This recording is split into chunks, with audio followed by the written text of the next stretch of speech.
What if the All Blacks have quietly uncovered their next great first five and hardly anyone is talking about him? Josh Jacomb has gone from flying under the radar to earning a place on one of rugby's toughest assignments, a Springbok tour to South Africa. But with Beauden Barrett, Damian McKenzie, Ruben Love and even the expected return of Richie Mo'unga all in the mix, could this be the biggest opportunity of his career?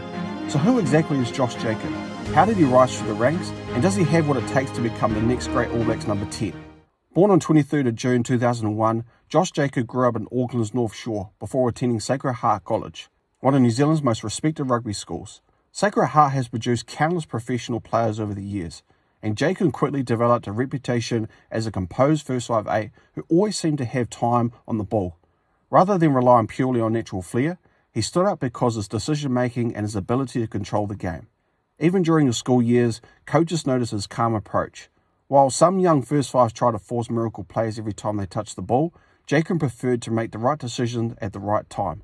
It's a quality that doesn't always grab headlines, but is exactly what coaches love to see. But making it through New Zealand rugby isn't easy, especially in Auckland where competition is fierce. Hundreds of talented players are chasing the same dream, and sometimes the smartest decision is to look elsewhere for an opportunity. That's exactly what Jacomb did. Instead of waiting endlessly for a breakthrough, he headed to Taranaki, and that decision would become one of the biggest turning points of his career. At Taranaki, Jacomb began showing exactly why so many inside rugby rated him so highly. Week after week in the National Provincial Championship, he demonstrated excellent game management, accurate kicking from hand, reliable goal kicking, and ability to keep his team playing in the right parts of the field. Those performances didn't happen overnight though. They were the product of years of development, learning how to control matches rather than simply reacting to them. As the seasons passed, his confidence continued to grow and so did his influence on the game. One of his biggest strengths of Jacomb's game is his ability to stay composed under pressure. Rugby matches can change in seconds, especially at first five, where every decision affects the entire backline. Whether his team was attacking inside the opposition 22 or defending deep inside their own half, he rarely looks rushed. His tactical kicking also has become one of the biggest weapons. Rather than simply kicking long, Jacomb consistently looks to create pressure by finding space, turning defenders around and giving his teammates opportunity to compete for possession. It's a subtle skill, but it's one that's highly valued at professional level. And while his attacking ability often catches the eyes, it's his consistency that has impressed coaches most. You know what you're getting from Josh Jacomb, and in elite rugby, that's incredibly valuable. Before long, Super Rugby franchises were paying close attention. The Chiefs recognised his potential and brought him to one of the strongest squads in the competition. That presented a completely different challenge. Suddenly, Jacomb wasn't only just competing against provincial players. He was training alongside and competing with some of New Zealand's best professionals every single week. Breaking into a successful Super Rugby side is never easy, especially at first five, where opportunities can be limited. Every training session becomes an audition. Every minute on the field matters and mistakes are punished quickly. Yet whenever Jacomb was called upon, he showed exactly why the Chiefs had faith in him. Rather than trying to overplay his hand, he trusted his strengths. His passing game remained crisp, his kicking game stayed accurate and continued making smart decisions under pressure. Coaches value players who understand the tempo of a match, and Jacomb repeatedly demonstrated that ability. Standing around 1.79 metres tall and weighing approximately 90 kilograms, he isn't the biggest first 5'8" in New Zealand rugby, but modern playmakers don't necessarily need to be there. Success at number 10 is built on vision, communication, accuracy, and decision-making far more than size alone. His passing allows outside backs to receive the ball at quality speed. His goal kicking provides another dependable option. Defensively, he works hard at positions himself well, even though the physical demands of Test rugby are naturally another level altogether. Like every young player, there are still parts of his game developing. He hasn't yet accumulated years of international experience, and facing the relentless defensive pressures of teams like South Africa presents challenges that no amount of domestic rugby can fully prepare a player for. But that's exactly why tours like this exist. They allow promising players to learn alongside experienced internationals and see firsthand what it takes to succeed at the highest level. That development hasn't gone unnoticed by the All Black selectors. Dave Rennie's decision to include Josh Jacomb in the Springbok tour speaks loud volumes of how highly the coaching group rates him.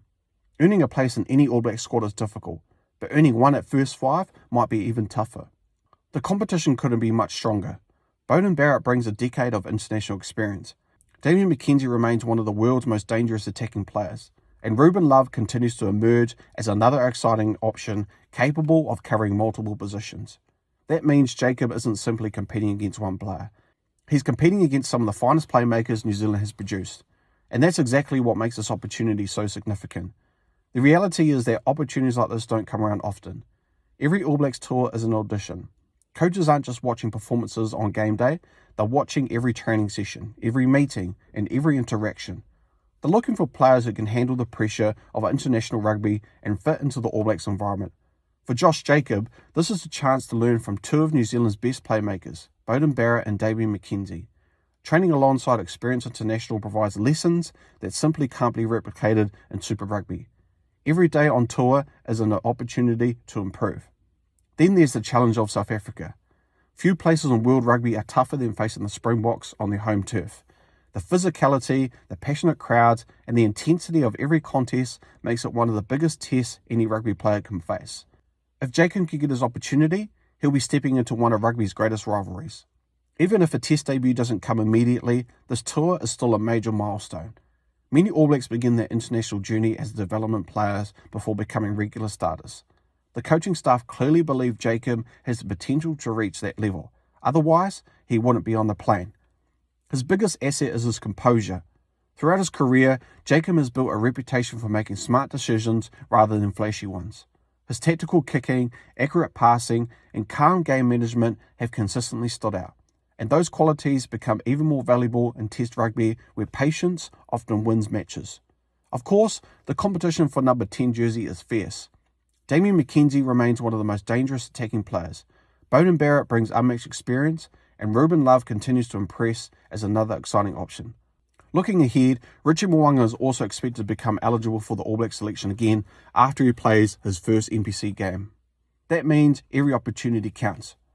One strong performance can completely change a player's career, especially in the All Blacks jersey. Jacomb has spent years working towards this moment, progressing from Sacred Heart College to Taranaki, earning his place with the Chiefs and now finding himself on one of rugby's biggest stages. His journey also proves that there isn't just one path to the top. Not every All Black arrives surrounded by a hype. Some quietly improve season after season until their performances become impossible to ignore. Now the spotlight is firmly on Josh Jacomb. The selectors believe he belongs to this environment. His teammates know that he has the talent. Now it's up to him to make the most of this opportunity. So what do you think?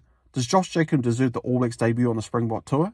Can he become New Zealand's long-term number 10? Or would you like to stick with Damian McKenzie, Ruben Love, or eventually back with Richie Mo'unga? Let us know in the comments below. I'd love to hear your thoughts. And if you enjoyed this video, don't forget to like, share, and subscribe for more rugby content just like this. Thanks for watching, guys, and I'll see you next time. Peace!